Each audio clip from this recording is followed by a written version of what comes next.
Aha. So anyway, I'm going to teach on wisdom because I've just seen how much trouble people can get into when they are not wise. And frankly, to be very honest, the way that people are being trained and taught today, the youth that's coming up, they are not wise. And not only are they not wise, but there's a concerted attack on them becoming wise. And that comes from many different angles, if you will. One is their lack of vocabulary, their lack of reading and lack of being pushed to read. Now there's a whole group of teachers that are saying that you don't need to write. But I know from experience that writing helps you organize your thoughts. Then you've got, I'm going to mention it straight out, but for example, Progressive Insurance has this whole litany of ads about how you don't want to be like your parents. Well, I'll tell you what, by the time I was a parent, I learned a boatload of things that I think my kids would have been well off to learn. You know, I mean, if you're a decent parent, then you've learned things in life. And to have a whole series of advertisements about how you don't want to be like your parents, there couldn't be a more ungodly thing to say than that. And, you know, it's interesting when we look at biblical history, the reason that we are able to go to the Middle East, say even in the late 1800s, and find out how people lived in the way of Abraham, was that it was a matter of pride in the Middle East to be able to do things like your parents had done them, because ostensibly they'd been around a long time. They had a long history of knowing what to do and how to do it so to not get in trouble. And today, many times, the autonomy of children and their feeling of right or privilege, like a parent has no right to see what's on my cell phone, that kind of thing. It's like hogwash. A parent is charged with the responsibility of raising children and launching them to where they can be, you know, wonderful and contributing human beings. And that means to walk in wisdom. And by the way, pastors and teachers have the same responsibility. So I'd like to start out in Proverbs chapter 4, and we'll go to verse 7. And much of this you will have heard before, but it's always good to hear it in a slightly different light. And here in Proverbs chapter 4, it says, wisdom is the principal thing. So get wisdom. And with all your purchases, purchase understanding, because sometimes wisdom and understanding come at a cost. I mean, you see this library behind me, you know, that wasn't free, but it gives me a lot of understanding of the scripture. I'm standing on the shoulders of giants. But here it says wisdom is the principal thing. Now, starting in the early 1900s, there started to be something called the Word of Faith movement. And what shifted was from a wisdom model and be wise, be smart, take care of yourself, plan for the future. That kind of thing became, well, you can just believe, you can just pray, whatever you want to say, but you just have faith and you can have what you want. And what the cost of that was I want to call it a devaluation, but it's really an ignoring of wisdom. People started making really stupid decisions based on the fact that, well, at some point in the future, I can have faith and it'll bail me out. Notice that there's nothing, I mean, the Old Testament, 39 books, there's not a word about how you can get what you want by faith. Instead, what it talks about is wisdom, diligence, discipline, hard work. You know, those kind of things are set forth in the book of Proverbs. And here Proverbs 4:7 says, wisdom is the principal thing, and with all your purchases, purchase understanding. Well, okay, where do we get wisdom? Let's go to Psalm 111. Psalm 111, we'll read the last verse, verse 10. I'm going to read a couple verses that say this same thing. You can find several of them in the scripture. Anytime I see the same thing stated a number of times in the scripture, my ears kind of perk up, because what it's saying is that God really wants us to get this, to understand this, you know, and here in verse 10, the last verse of Psalm 111, it says, the fear of Yahweh is the beginning of wisdom. Good prudence to all who do his precepts, his praise endures forever. But it says the fear of Yahweh is the beginning of wisdom. This is not the first time you've heard this. We'll hear it again in Proverbs in just a minute. But there's a couple things I want to focus on in just thinking about this. One is the word fear. As we get into a more, how do I want to say this? As it becomes more and more distasteful to say things like, well, you should fear God. What happens in so many of the modern versions is the awe of God, the respect for God, that kind of thing. That's really misplaced and once again misleading. Do we have awe for God? Yes, we do. Do we have respect for God? Yes, we do. But why do we have that? Well, in part, if we really understand God, we see his great love. But the fact of the matter is, if we don't see his great love, why don't we just go off and do our own thing? Because there's a boatload of people out there that Genevieve and I just ran into a lady the other day that said, I think God is a mean God. That's the word she used. He's mean. Well, she gets that from God's in control. Look at the world around us, so God must be mean. It comes from a total lack of understanding, but with the understanding that she has, I understand her position, her thinking. The question is, are you humble enough to receive some instruction on this? But why is the fear of Yahweh the beginning of wisdom? Because if you're not a little bit afraid of what could happen on the day of judgment, frankly, you're living in the wrong world. Because I think I live a pretty righteous life, but there are days when I'm like, I can't believe, just some of the ways my mind works, or where my mind goes in different situations, and what triggers, what are some of my hot buttons, and that kind of thing. And I am very well aware of the judgment. And then it's so the awe and respect I have in God is anchored in my understanding of him, but also it's like electricity. I like electricity, and I'll change a light bulb, and occasionally I'll change a light switch that goes bad or something like that, but I'm not messing with the fuse box. And yeah, do I have a respect for it? Yeah, but I'm afraid of it. And I'm not going to go sticking a screwdriver in there and trying to fix anything. And that's how I feel about God and the judgment. It's the fear of Yahweh that's the beginning of wisdom. And then mixed in with that is respect. Let's go to Proverbs chapter 9.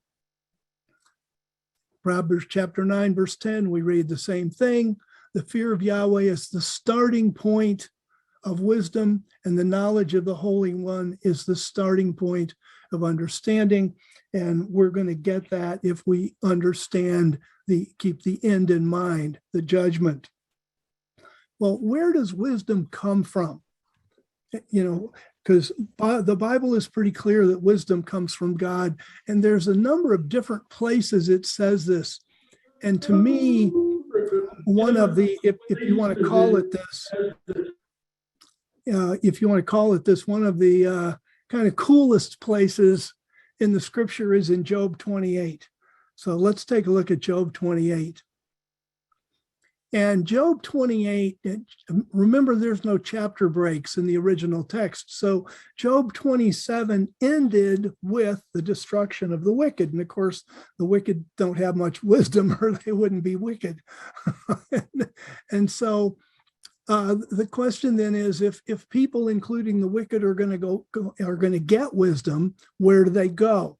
So Job's talking to his miserable comforters, and he's going to pull an example out of his experience about the gaining of wisdom.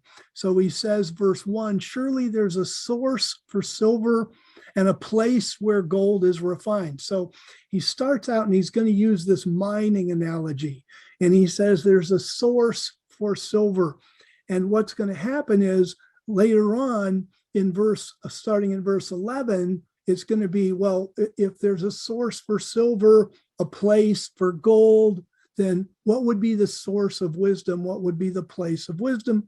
That's going to come up starting in verse 12. So he says there's a source for silver, place where gold is refined. Verse 2, iron's taken out of the dust, copper smelted from stone. Verse 3, men put an end to the darkness by digging holes in the ground so the ground gets light. Verse 4, he breaks open a shaft. As for the earth, verse 5, out of it comes food, but underneath it is overturned as by fire, because the way you would mine in those days, for the most part, is build a big fire, get the rock hot, throw cold water on it, and then the rock would break up. And that's was a very effective way of moving forward. And that's why it's talking about being overturned by fire. And then it talks about finding sapphires and gold in the dust, verse 6. Then I get a kick out of verse 7 that the bird of prey, no bird of prey knows that path, nor has the falcon's eye seen it. That's going to come up later.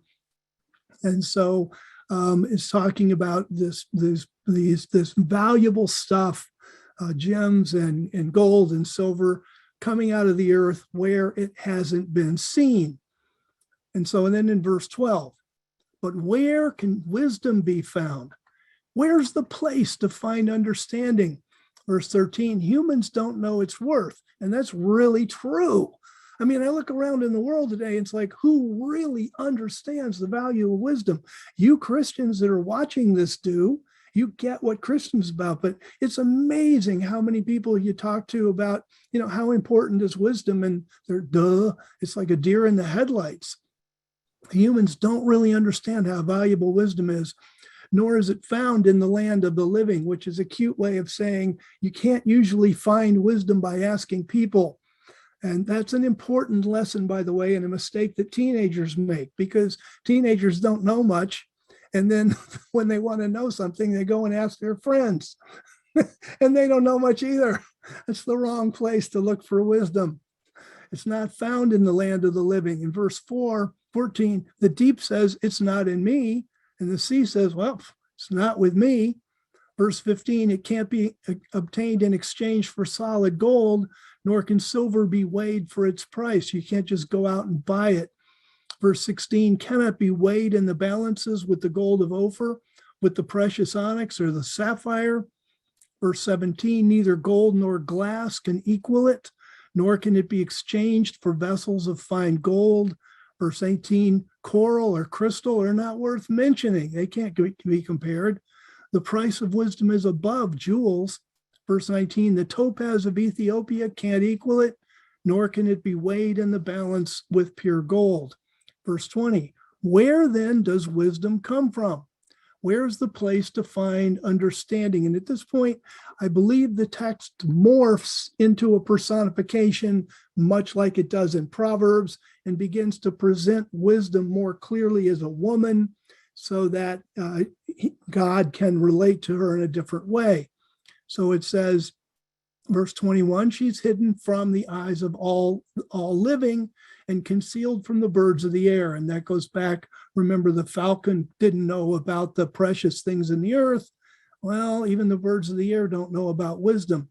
Then I love verse 22. It's just, it's so powerful. It says, destruction and death say, we've heard a report about her with our ears. So destruction and death have never experienced wisdom, which makes perfect sense, because the only ones that are in Sheol and in Abaddon, which is the word for destruction, are the fools, the people who've rejected God. So they don't have anything to tell destruction and death. So destruction say, well, we've heard about wisdom, but, we don't know much more than that.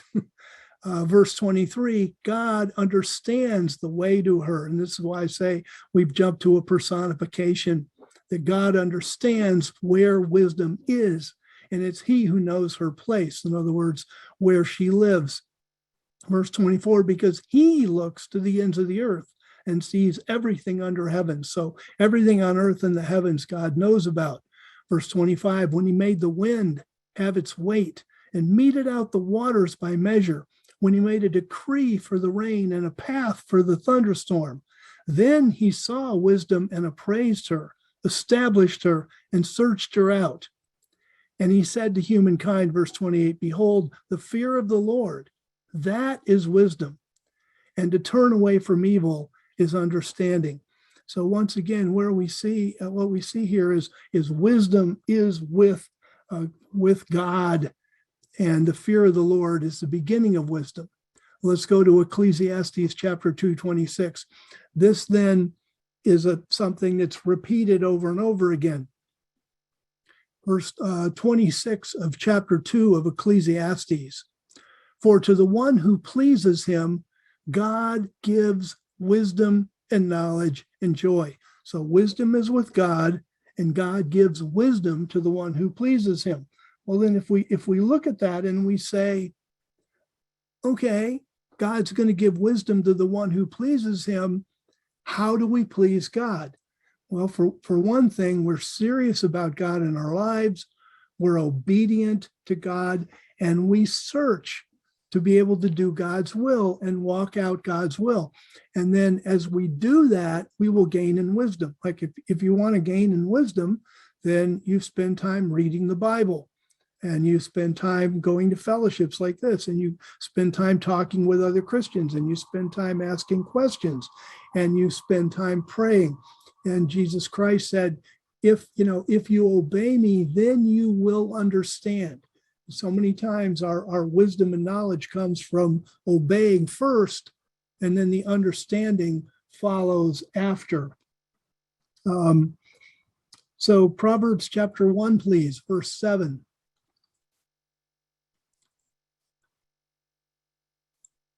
And in Proverbs chapter 1, and in verse 7, the fear of Yahweh is the beginning of knowledge, but fools show contempt for wisdom and sound teaching. And that's a position we don't want to be in, and sometimes in setting boundaries and that kind of thing, we have to be aware of who's being foolish and who's not. So we know where to go to increase our own godliness and that kind of thing. So then, what are some of the things that we can do, can know to be wise? And what I'm going to talk about being content with what we have, setting goals, being diligent, being patient, and setting boundaries. So I want to start with, let's be content. Now, I could say let's be content, or another way I would word that is say no to yourself, which we have to do a lot. We have to say no to ourselves about things we want to buy with our money, because maybe our money is better off in the bank. We have to say no to ourselves about what we want to eat, no to ourselves about what we want to go, where we want to go. There's a lot of times where we would be better off if we were simply content with what we had. And there's a lot in the Bible about that. Let's go to Timothy. So in 1 Timothy chapter 6, and then starting in verse 6, it says, godliness with contentment is great gain. And there really is great gain in being contented. Now, that doesn't mean that we shouldn't want to better ourselves, better our lives, that kind of thing. But it's always a balance. Every time you say yes to one thing, you're saying no to something else.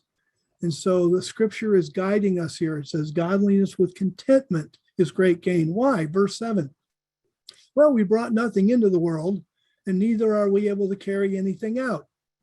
So if that's true, then having a bunch of stuff, it may be helpful in one sense, but bottom line is sooner or later, you're going to leave it to somebody else. Do you really need it? My wife and I moved from a huge house in Indiana. Now we live in a considerably smaller house, to say the least. And I've been amazed at how much stuff we've gotten rid of. We started out with 3 storage units, then we went to 2 storage units, and now we're just talking today that we can get all of our stuff in 1 storage unit. And believe me, it's not generally from being able to find better places to hide things. It's generally just because we finally figured out we don't really need this stuff. Which coming from me, since I tend to be a collector, is a lot. Genevieve's a lot better at all this than I am. So anyway, we were, where did it get off to? Be content. Verse 7, we can't carry things out of the world. Verse 8, but if we have food and covering, we'll be content with that. Verse 9, but those who are determined to be rich fall into temptation and a snare and many senseless and hurtful desires. And again, the operative words here are they're determined to be rich. In other words, that's what you make as a goal. I'm going to be rich. What happens when you make that your goal instead of a byproduct of a productive, godly life is that you end up doing things that, generally speaking, often compromise godliness. And it's much better to set your goal about is godliness, and we'll see that in just a little minute. But verse 9, those who are determined to be rich fall into temptation and a snare and many senseless and hurtful desires that plunge people into ruin and destruction. And then verse 10, for the love of money is a root of all kinds of evil. You know, that gets mistranslated in some of the older versions where the love of money is a root of all evil. That's not what the text is saying. You can't trace all evil in the world back to a love of money. The text is really saying all kinds of evil, and that is true. A love of money is a root of all, many different kinds of evil. And then because of their craving for money, some have been led astray from the faith and have pierced themselves through with many sorrows. And that's really true. It's amazing. You can get into situations where because of a desire for stuff and what money can buy, you get led away from doing things that are fundamental to the faith, like, for example, sharing of your material goods and other stuff.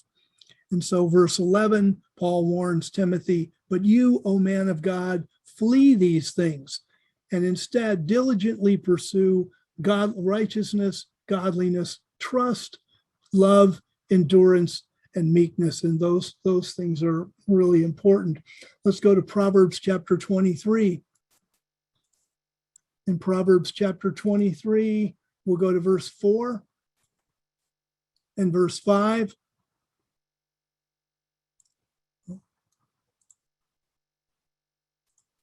And in Proverbs 23, verse 4, do not wear yourself out by attempting to get rich.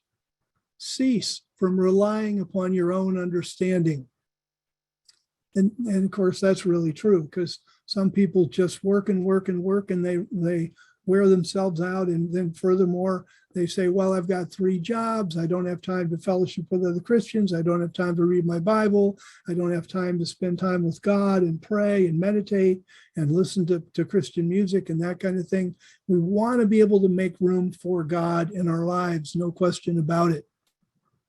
And he says, verse 5, if your eyes fly to it, then it is gone, for it surely makes wings for itself like an eagle, and it flies into the sky. And that's oftentimes what happens to money that people get without really properly thinking it through or working for it. Let's go to Proverbs chapter 11. And Proverbs obviously has a whole bunch about wisdom.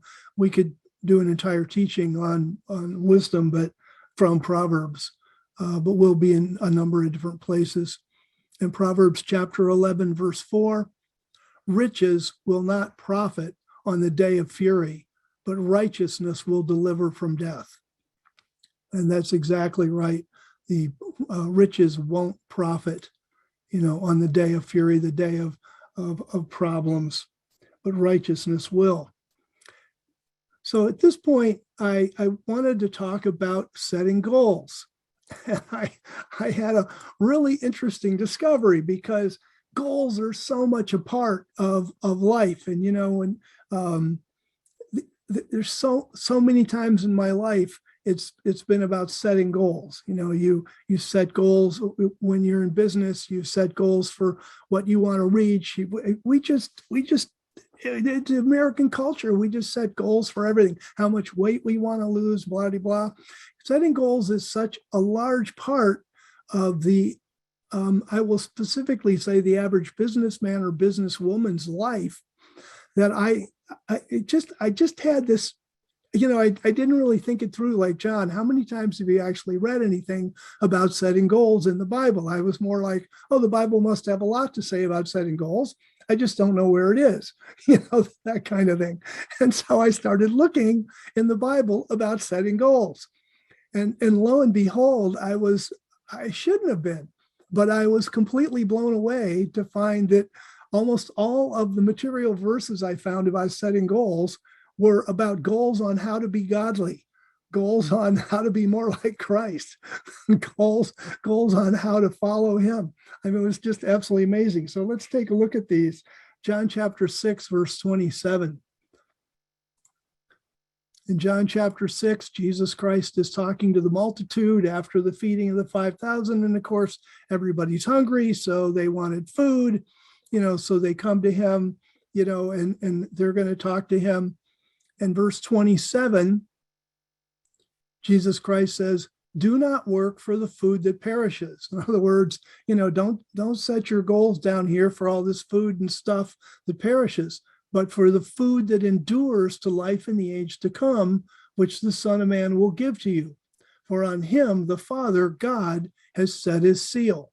So here, you're gonna set goals, you're gonna get food or you're gonna get stuff. And he says, be careful about, working for things that perish. Look at Matthew 6:33, very, very familiar verse.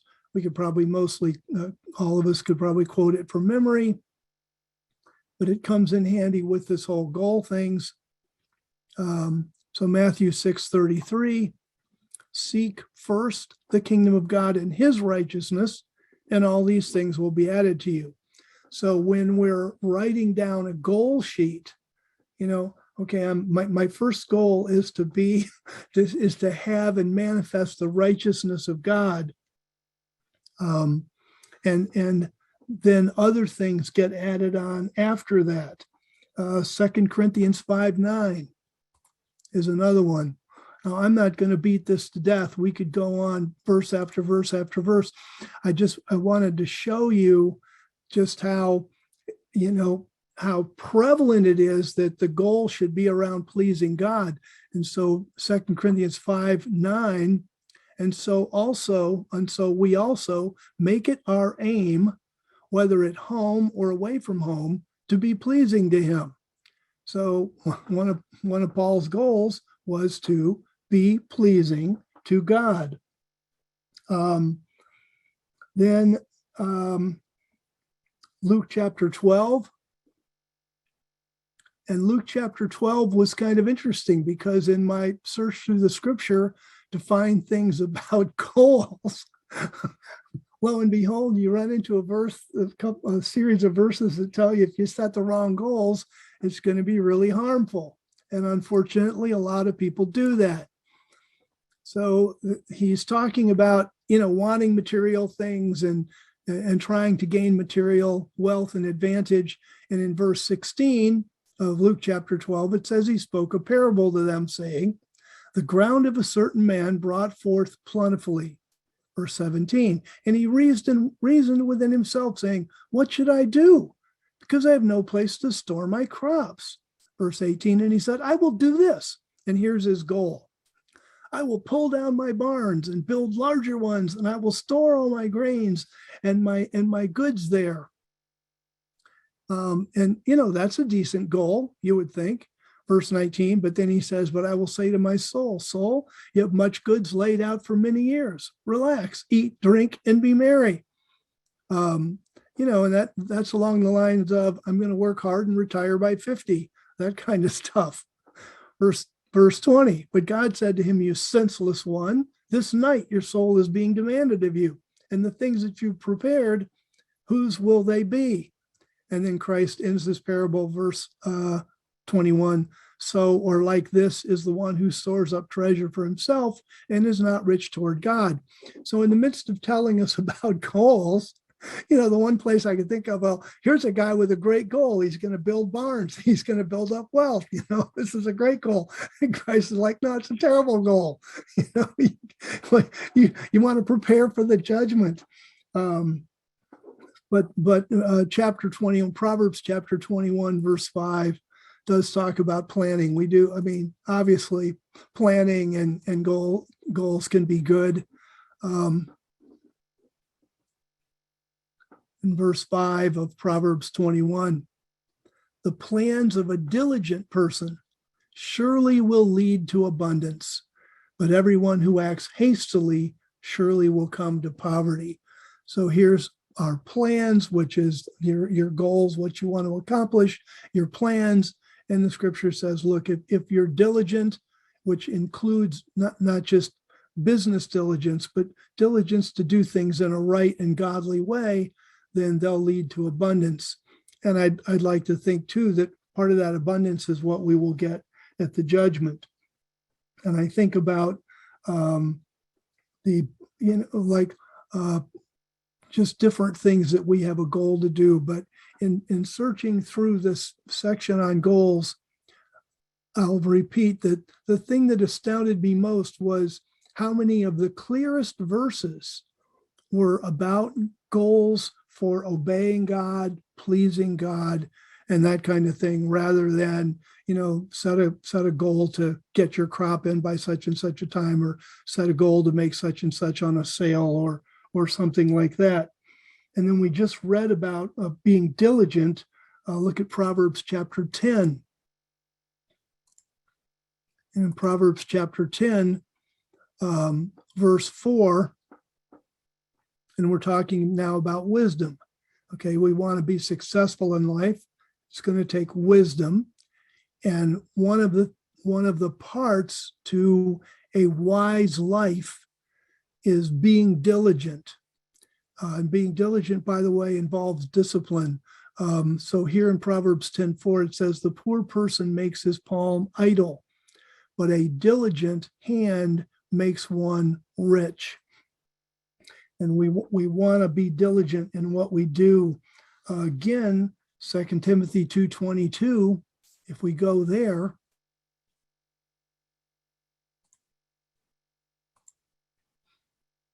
and I hope I'm not going too fast for you and all this stuff. But here we see diligence again. But again, I want to point out the context of where this is placed. God does say in a number of places to be diligent in our work. But here, 2 Timothy 2:22, flee youthful passions and diligently pursue righteousness, faithfulness, love, peace with all those who call on the Lord out of a pure heart. So these are our goals to be diligently pursued. Why do we have to diligently pursue them? Well, for one thing, we have a flesh nature. We have a sin nature. So we try, it's like Apostle Paul in Romans 7, the thing I want to do, I don't do, and the thing that I hate is what I end up doing. And so here, Paul is writing to his protege, Timothy, who's in Ephesus at the time. And Timothy, he calls him, we read it earlier in this very teaching, oh man of God. So Paul calls Timothy a man of God, but then look how he exhorts him here. Diligently pursue righteousness, faithfulness, love, peace, because those things we have to be kind of dogged about. We have to continually check ourselves and see if we're heading in the right direction with that. And then let's go to Proverbs chapter 5. And in Proverbs chapter 5, while we're being diligent, we want to be disciplined. And in Proverbs chapter 5 and in verse 22, it says, the one acting wickedly, his own iniquities will capture him, and he will be seized by the cords of his own sin. verse 23, he will die because of lack of discipline. And in the abundance of his foolishness, he goes astray. And many times, the word discipline here, it's what it really, so it just takes discipline to do the right thing. And our sin natures are kind of like unruly 2-year-olds. They just kind of want to do their own thing. It's really interesting that I just went fishing with a husband and wife who brought their 2-year-old along with them, and he was so much fun to watch. I mean, and it's a reminder of how our old man nature can be, because he was into everything. He absolutely did not mind disobeying his parents at all. There he would go off, and we're on a boat, for Pete's sake. And we land on the shore. Here he goes off, and just like, come back, forget it. You got to run after him and get him. And that, just that unruly nature that manifests itself in the human being. And that's where some of the old cartoons used to portray this by putting, somebody's trying to make a decision and they've got an angel on one shoulder and the devil on the other, and they're both talking. And that is such an honest picture, if you will, of kind of the argument that goes on in the mind. And it takes discipline to do the work of the Lord. I think about learning the Bible, and how reading the Bible faithfully, and it's not easy, and I understand that. If you don't understand what it's talking about and you're trying to learn enough of the context and the scope, it's not easy to read things that you don't understand. And yet I know that if you keep doing it and keep plugging away, then over time you'll gain an understanding. And it's the same thing when it comes to getting enough sleep, or maybe getting too much sleep, just making sure that your sleep patterns are regulated to where they can help you, and that kind of thing. Just working on being a better person, working on being more Christ-like. Now, another thing in my life that I deal with is patience. Yeah. Driving down here in Florida is a challenge to my patience. But let's go to Galatians chapter 5. And I think you can see where I'm going to go with this one, into the fruit of the Spirit. But when we look at the fruit of the Spirit, we understand from the word fruit that it's stuff that's produced, but it's also stuff that you've got to grow. The fruit of the Spirit is not automatic in your life. It's stuff that will come out of your spirit nature, but not without your cooperation. And so when it talks about the fruit of the Spirit is love, joy, peace, patience, part of wisdom is learning to be patient, kindness, goodness, faithfulness, meekness, self-control. A large part of wisdom is self-control over your desires. That's why earlier I said, we've got to learn to say no to ourselves and decide, what do we really need? What do we not need? That kind of thing. And that's very helpful. Proverbs chapter 21, please. Part of the reason I'm jumping around is to kind of make the point that this stuff is salted all through the Bible. The Bible has a tremendous amount in what to do, how to live, the goals to set when it comes to being more like Christ, when it comes to being godly, and when it comes to living, like Jeff Tyler taught at one of our conferences, living with the end in mind, because there is going to be a day of judgment. And that's really when the chips are going to matter. And we want to position ourselves to get wonderful rewards at that point. But Proverbs chapter 21, in verse 5, it says, the plans of a diligent person surely will lead to abundance, but everyone who acts hastily surely will come to poverty. We don't want to be hasty in what we do. We want to think things through. By the way, verse 6 is also good. Acquiring treasures by a lying tongue is a fleeting vapor of those who seek death. It's not really, it's not such a thing about trying to acquire wealth through lying, but a lot of times we're tempted to lie or tell an untruth just to kind of get ourselves out of trouble, and it's always kind of a dead end road. And then the last thing I want to cover when it comes to wisdom is setting boundaries for yourself. And I want to go to Luke chapter 14.